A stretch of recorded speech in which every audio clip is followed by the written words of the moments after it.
하나님은 나의 도움이시라는 주제로 6월 한 달 말씀을 전하고자 합니다. 하나님은 나를 도우시는 분이라는 믿음은 우리의 신앙에 있어서 매우 중요한 부분입니다. 이 믿음이 우리와 우리의 실제의 삶과 신앙을 연결시켜 줍니다. 예수님을 믿는다는 것은 추상적인 사고 과정이 아닙니다. 우리의 삶을 변화시킬 수 있는 능력이 됩니다.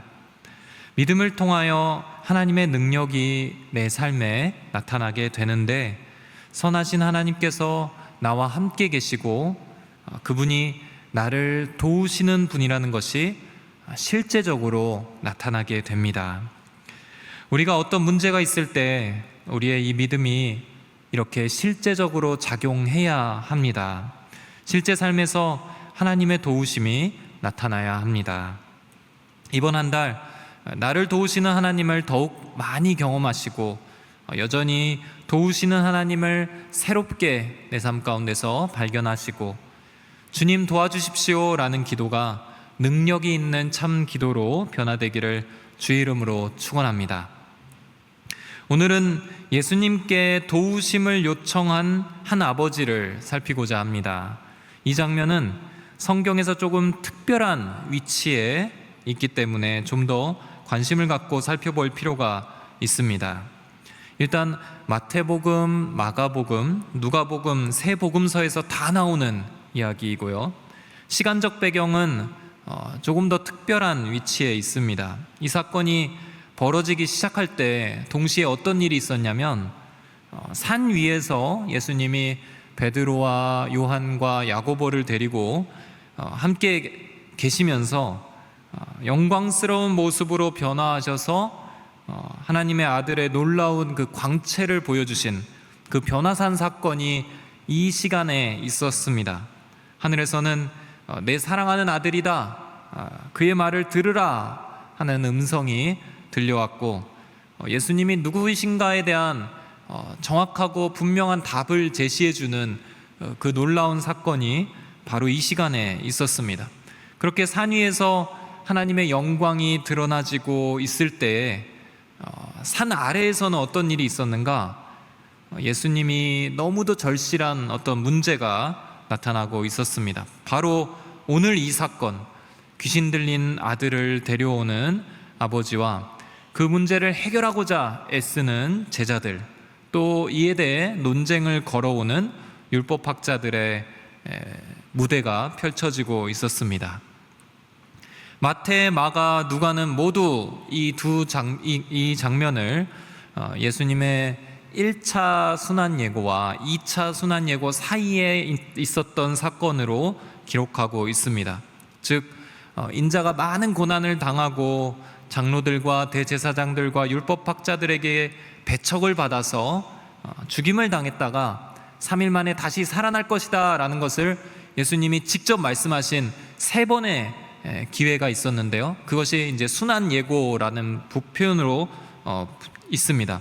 그 1차 순환예고와 2차 순환예고 사이에 이 두 사건, 변화산 사건과 귀신 들린 아버지와 아들을 데리고 온 그 아버지의 사건이 놓여져 있습니다. 굉장히 심상치 않은 곳에 이 이야기가 적혀 있구나, 이런 느낌을 받으실 겁니다. 실제로 성경을 연구하는 많은 학자들도 이 사건 본문의 그 위치에 의미를 두고 연구하고 있습니다. 이 대목을 관통하는 하나의 핵심 단어가 있는데 그것은 믿음입니다. 예수님께서 이 땅에서 당하실 순환을 말씀하시자 베드로가 절대로 그런 일은 없을 겁니다, 그래서는 안 됩니다, 이렇게 부인할 때 아주 엄한 책망을 받습니다. 변화산에서 보여주시는 그 예수님의 영광스러운 모습은 결국 예수님이 어떠한 분이신지 믿을 것인가에 대한 질문을 저희들에게 던집니다. 산 아래에서 펼쳐지는 문제도 직접적으로 믿음을 다룹니다.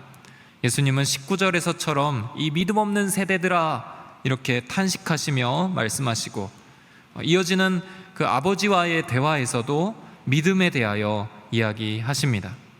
요약하자면 지금 이 대목은 하늘의 영광을 보여주시는 예수님을 우리가 땅에서 어떠한 믿음으로 그분께 나아갈 것인가, 이렇게 묻고 답하고 있는 부분인 것입니다. 오늘 이 말씀에서 우리는 우리의 믿음을 점검해 볼 수 있게 됩니다. 주님께 어떠한 믿음의 기도로 나아갈 것인가, 오늘 말씀에서 세 가지 믿음을 살피고자 합니다. 첫 번째로는 문제를 들고 예수님께 나아가는 믿음입니다. 문제를 들고 예수님께 나아가는 믿음. 우리 16절에서 18절까지 함께 읽어보도록 하겠습니다. 시작. 예수께서 물으셨습니다. 무슨 일로 이렇게 논쟁하고 있느냐? 무리 가운데 한 사람이 대답했습니다. 선생님, 제가 아들을 데려왔습니다. 그 아이는 말 못하게 하는 더러운 귀신이 들려 있었습니다. 귀신이 한 번 아이를 사로잡으면 아이가 땅에 거꾸러집니다. 그러면 아이는 입에 거품을 물고 이를 갈면서 몸이 뻣뻣하게 굳습니다.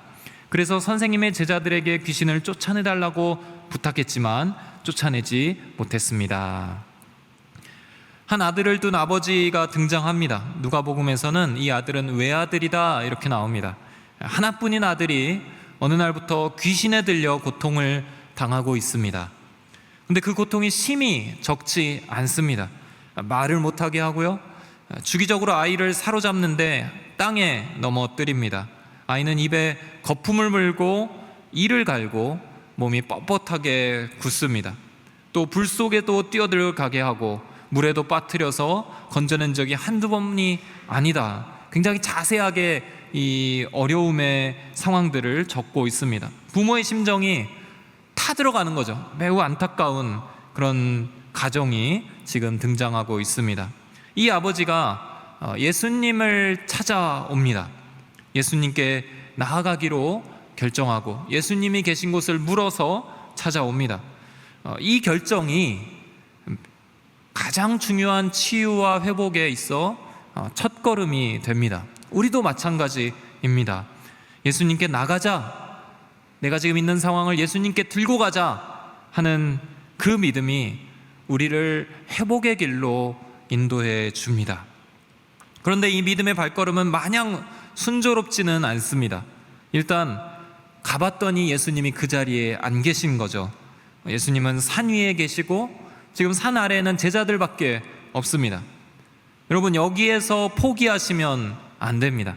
예수님께 나와서 예배의 자리에도 앉아있고 기도도 드리려고 하는데 예수님의 임재가 보이지 않고 예수님을 향한 그 믿음의 발걸음이 멀게만 느껴진다면 어떻게 하시겠습니까? 그때에도 예수님을 부르면서 적극적으로 기도하며 나아가시기를 축복합니다. 아이의 아버지는 이 상황에서 기다립니다. 인내합니다. 제자들에게 부탁을 하면서 또 예수님이 나타나시기를 계속해서 기다렸습니다. 제자들은 아이의 상황을 보니 지금 예수님을 기다릴 상황이 아닌 거예요. 아이에게서 귀신을 쫓아내려고 무진장 애를 씁니다. 그러나 실패하고 맙니다. 이렇게도 저렇게도 하지 못한 채 우왕좌왕하고 있는데 이번에는 율법학자들이 나와서 지금 제자들에 대하여 여러 가지 논쟁을 걸어오며 시비를 겁니다. 여기에 대한 답을 하면서 상황은 더욱더 복잡해지고 온통 뒤죽박죽이 되어버리는, 그리고 사람들만 온통 모여있는 그런 이상한 상황이 되어버립니다. 이 아버지의 마음은 어떠했을까요? 그런 상황에서도 예수님을 바라보면서 물러나 있지 않습니다. 예수님을 찾는 마음을 버리지 않습니다. 그 자리에 계속 머물러 있으니 마침내 산에서 내려오시는 예수님을 만나게 됩니다. 이 상황에는 영적인 방해도 분명히 존재합니다. 사탄은 우리의 믿음이 예수님을 향하기를 원하지 않습니다. 나중에 예수님이 오셨을 때 이 아이를 불러오라 이렇게 말하자 그 안에 있던 귀신이 아주 날뛰고 경련을 일으키게 합니다.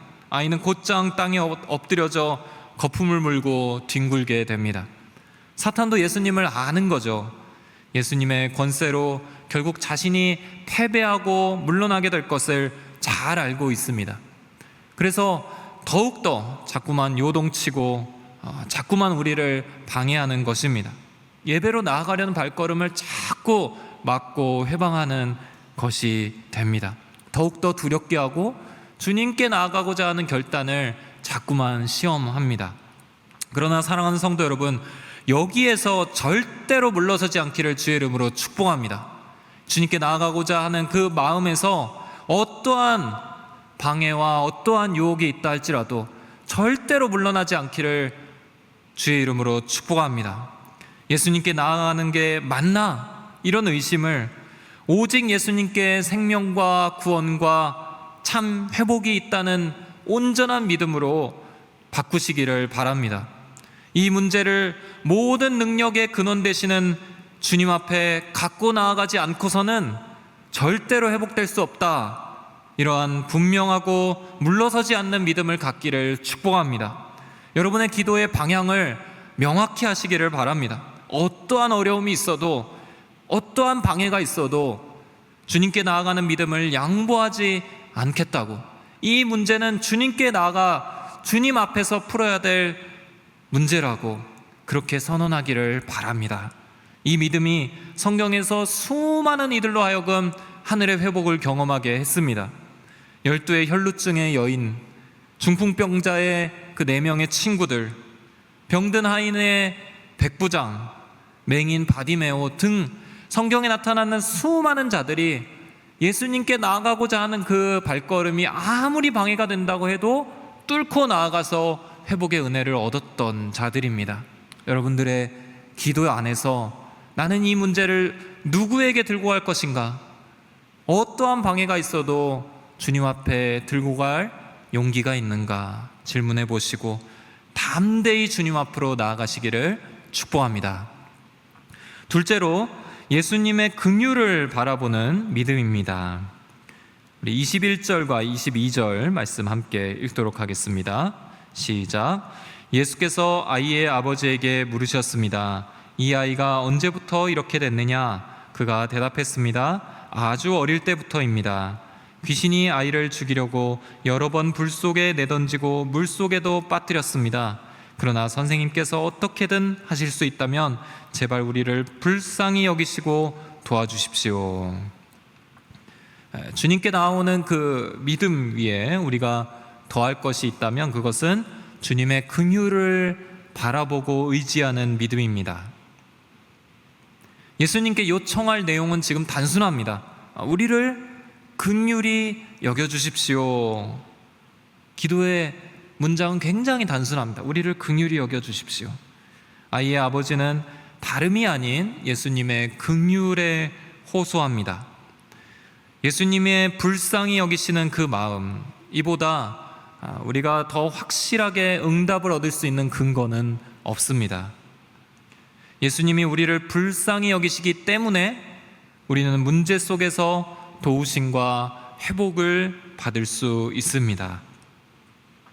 누군가의 긍휼에 호소하는 것이 우리에게는 익숙하지 않습니다. 왜냐하면 세상은 그런 태도를 별로 용납하지 않기 때문입니다. 인생의 지혜가 쌓일수록 우리는 현실은 냉정하다는 것을 알게 됩니다. 이런 냉혹한 세상에서 상대의 불쌍히 여기는 마음에 호소하는 것은 굉장히 어리석고 무책임하고 아무 대책 없는 무능력함으로 여겨지기도 합니다. 우리를 불쌍히 여겨주십시오. 아무도 거기에 반응하지 않습니다. 어쩌면 자존심이 상한다고 굴욕적으로 느낄 수도 있는 부분입니다. 내가 내세울 것이 아무것도 없을 때 상대의 긍휼에 호소하는 것은, 상대의 긍휼만 바라면서 바라보고 있는 것은 매우 부끄러운 일이다라고 생각하기도 합니다. 그러나 우리가 하나님 앞에서 어떠한 존재인가? 그런 존재입니다. 분명히 주님 앞에서는 우리는 내세울 것이 하나도 없는 미약한 존재입니다. 성경은 하나님 앞에서 우리의 실상을 명확하게 보여줍니다. 시편 103편 14절에서 16절, 주님 앞에서 시편 기자가 어떻게 고백하는지를 한번 살피기를 원합니다. 같이 읽겠습니다. 시작. 우리의 체질을 아시고 우리가 흙임을 기억하시기 때문이다. 인생으로 말하자면 우리의 나날은 풀과 같고 들꽃처럼 번성하지만 바람이 불면 어디론가 사라지고 그 자리는 언제 그리냐는 듯 흔적조차 없다. 굉장히 허무한 우리의 존재인 거죠. 영원하신 능력의 왕, 창조주 하나님 앞에서 우리가 내세울 수 있는 건 아무것도 없다는 것입니다. 아무리 우리가 그럴싸한 합당한 이유를 들고 주님 앞에 나아간다고 해도, 주님이 우리를 도우실 만한 여러 근거들을 제시한다고 해도 우리는 하나님 앞에서 먼지뿐인 존재일 뿐입니다. 이것이 하나님을 위한 일입니다. 하나님께서 나를 도와주셔야 영광이 되지 않겠습니까? 내가 이렇게 하나님을 위해서 일하는데 나의 어려움을 외면하시면 안 됩니다. 아무리 우리를 합당하게 포장해서 주님 앞에 나간다고 해도 그것이 주님의 영광을 더 드러내거나 아니면 주님께서 우리를 도와주실 근거가 될 수는 없습니다. 오히려 우리는 죄로 인하여 주님의 영광을 가리고 있는 그러한 존재일 뿐입니다. 연약하고 부족하고 한계투성이인, 그것이 우리의 인생이고 여기에는 절대로 어느 누구도 예외가 없습니다. 그런 미약한 우리에게 소망이 있는데 그것은 바로 하나님의 긍휼입니다. 하나님이 불쌍히 여기시는 그 마음, 그것이 바로 우리의 소망이 됩니다. 하나님은 이런 우리의 존재에 대해서 이렇게 말씀합니다. 오늘 우리가 지금 방금 읽었던 그 14절에서 16절 바로 앞에 13절에서 이러한 문장이 나옵니다. 함께 자막을 통해 읽도록 하겠습니다. 시작. 아버지가 자식을 불쌍히 여기듯 여호와께서도 주를 경외하는 사람들을 불쌍히 여기신다. 하나님의 그 불쌍히 여기시는 마음, 흘기고 결국은 아무것도 남지 않는, 그러한 흔적조차 남지 않는 저희들을 불쌍히 여기시는 그 마음, 그것이 아버지가 자녀를 바라보시듯 하신다는 뜻입니다. 저는 어린아이들을 보면서 은혜가 무엇인지를 깨닫게 됩니다. 어린아이들은 전혀 내세울 것이 없는 존재들이죠. 갓난아기가 내가 예쁘게 태어났으니 나를 보살펴 주십시오 이렇게 하지 않습니다.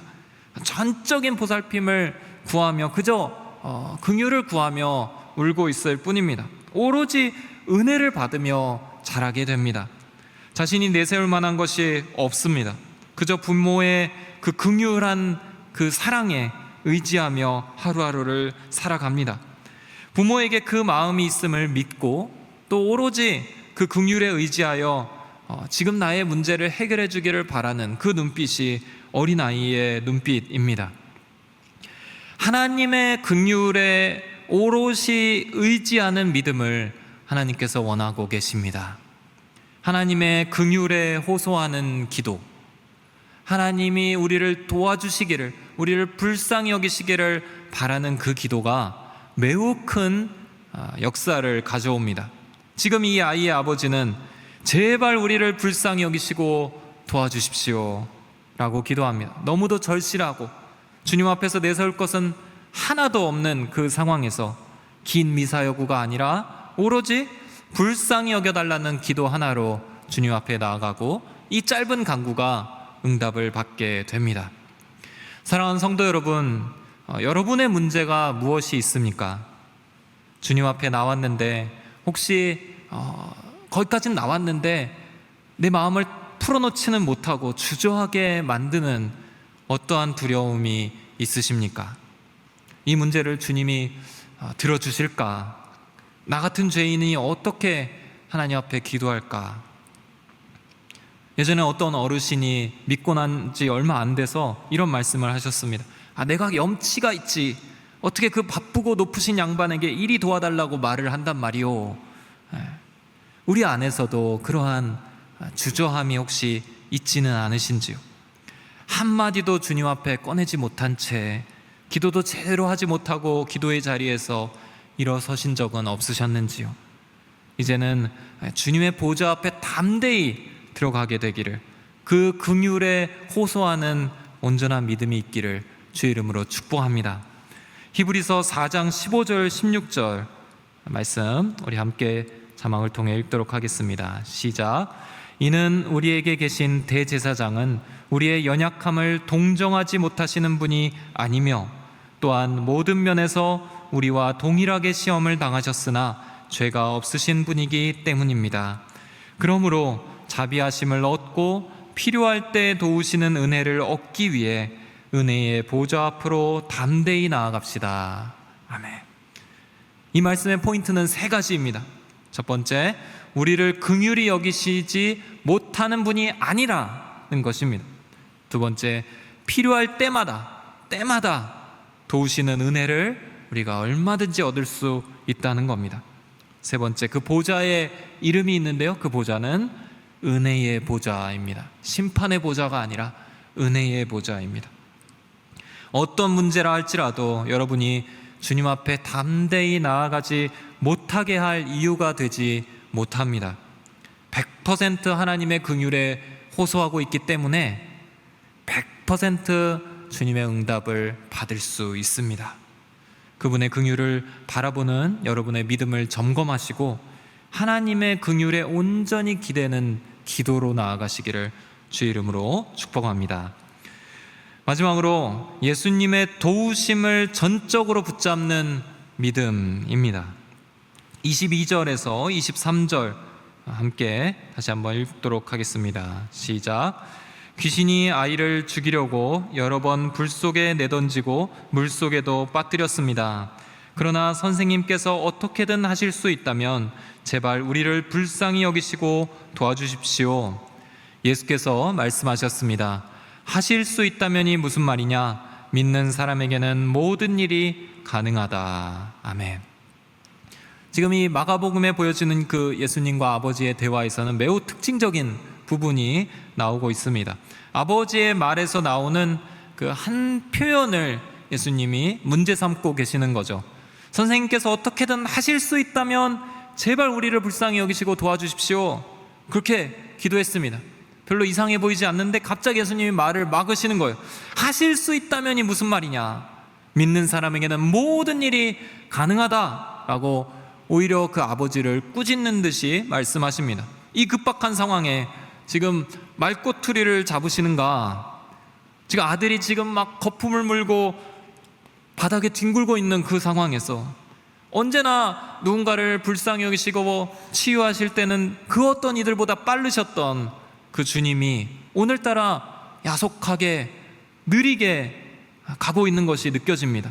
주님께는 지금 이 기도의 결과보다 지금 이 아버지가 주님을 바라보는 그 믿음을 온전케 해주시고 분명히 바로잡는 것이 더 중요하셨기 때문입니다. 아버지는 지금 문제를 들고 예수님께로 나와왔습니다. 그 어떤 어려움에도 꿋꿋하게 예수님을 기다리고 예수님께로 나아가고 있습니다. 그리고 예수님의 긍휼에 호소합니다. 제발 우리를 불쌍히 여겨주십시오. 그렇게 기도했습니다. 올바른 태도고 올바른 방향이었습니다. 그러나 부족한 것이죠. 어떻게든 하실 수 있다면 이 부분이었습니다. 이 부분은 우리가 가만히 생각해 보면 10분 이해가 되는 부분입니다. 지금 이 아버지 안에 있는 바로 몇 분 전의 일만 해도 제자들이 철저히 실패하고 있었던 기억이 있기 때문입니다. 귀신을 쫓아내지 못하고 시간은 흘러갑니다. 오히려 동네 사람들은 다 나와서 이 광경을 보고 있고 너무도 부끄럽고 어렵고 원망스러운 그런 상황들만 펼쳐집니다. 율법학자들과 제자들은 귀신 쫓아내기는 잠시 뒷전에 놓고 논쟁을 벌이고 있습니다.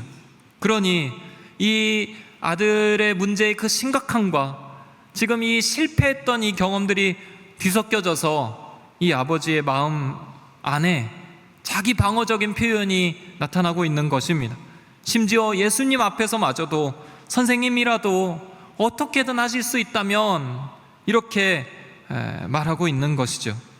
아마 이런 마음일 겁니다. 또 실패한다고 해도 선생님 원망하지는 않겠습니다. 이미 당신의 제자들도 실패했던 걸 내가 경험했습니다. 선생님은 조금 다른 능력이 있어 보이지만 그리고 그걸 신뢰하면서 내가 좀 나아가지만 그러나 또 실패할까 봐 내가 두렵습니다.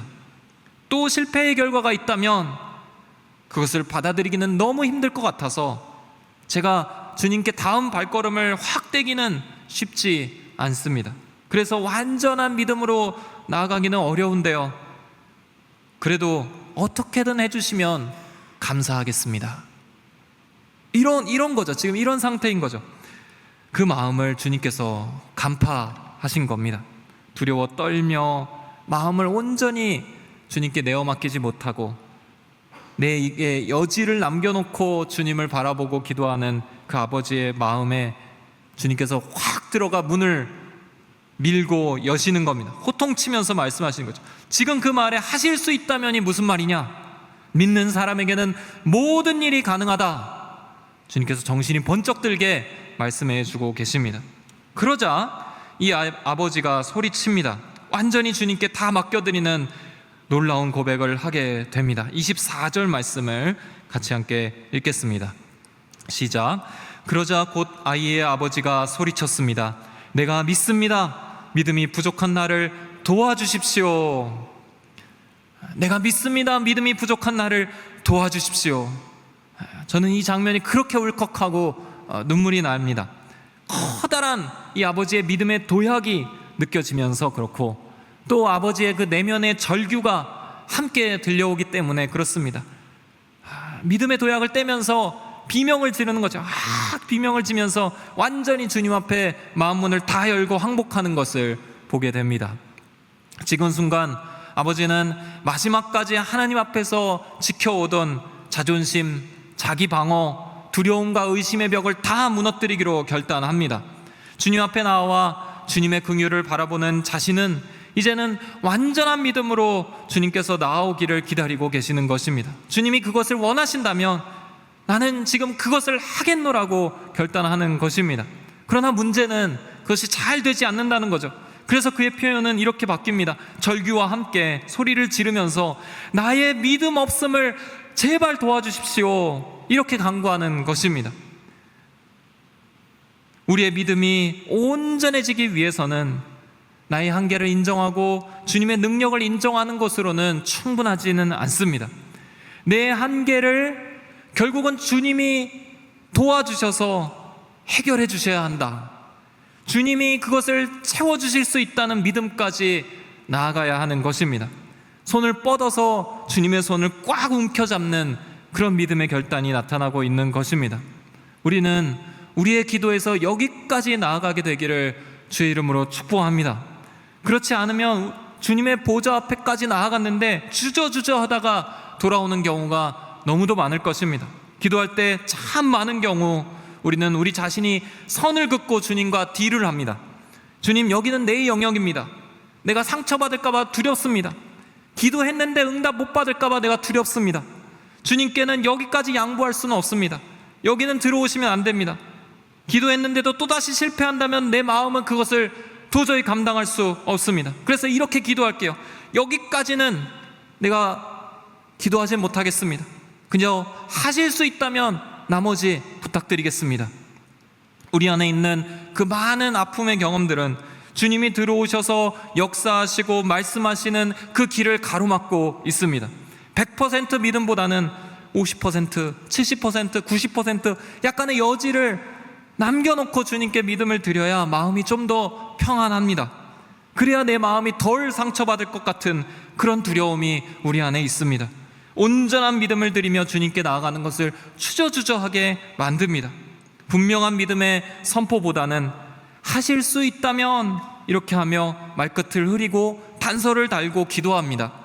믿음에도 선을 그어놓고 주님께 나아가는 경우가 많습니다. 그러나 주님께서는 이 부분을 깨트리시기를 원하십니다. 지금 변화산에서 완전히 하나님의 아들이 되심을, 그 영광을 보여주신 주님께서는 이 땅에서도 문제를 들고 온 자들에게 하실 수 있다면이 무슨 말이냐, 하나님의 아들 앞에서 기도하고 있는 너의 그 믿음이 왜 온전하지 못하느냐, 주님께서는 그 부분을 지적하고 계시는 것입니다. 주님이 들어오지 못할 영역은 없다는 것을 인정하기를 원합니다. 어떤 문제라 할지라도, 정말 어떠한 아픔이라 할지라도, 실패의 수많은 경험들이 우리 안에 있다 할지라도 주님은 결국 승리하시며 회복시켜 주시며 은혜를 베푸셔서 우리에게 상을 주실 분이라는 믿음을 가지시기를 축복합니다. 잘 안 될 수 있습니다. 어렵습니다. 오늘 아버지도 그러한 모습이었습니다. 그래서 빗장을 풀고 나서는, 다 맡기고 나서는 이렇게 기도할 수밖에 없는 겁니다. 주님, 내 한계는 이것인데 주님을 전적으로 신뢰하는 것이 쉽지 않은데, 그러니 나의 이 부족한 믿음을 도와주십시오. 나의 믿음이 없는 것을 도와주십시오. 이렇게 마음을 다 열고 믿음의 방향을 잡고 도우심을 구하며 나아갈 때 주님의 응답을 받게 되는 것입니다. 이제 어떻게 될까요? 이제 주님께서 행하십니다. 귀신을 향하여 하늘의 권세로 명령을 하셨고 귀신은 떠나갑니다. 아이의 손을 잡아 일으켜 세우시고 아버지에게 돌려보내 주십니다. 사랑하는 성도 여러분, 오늘 우리의 기도가 주님의 응답을 경험하는 기도가 되기를 주의 이름으로 축복합니다. 먼저 문제를 들고 예수님께 나아가기로 결단하십시오. 세상의 어떠한 것보다 주님 앞에 그 문제를 들고 나아가기로 결단하십시오.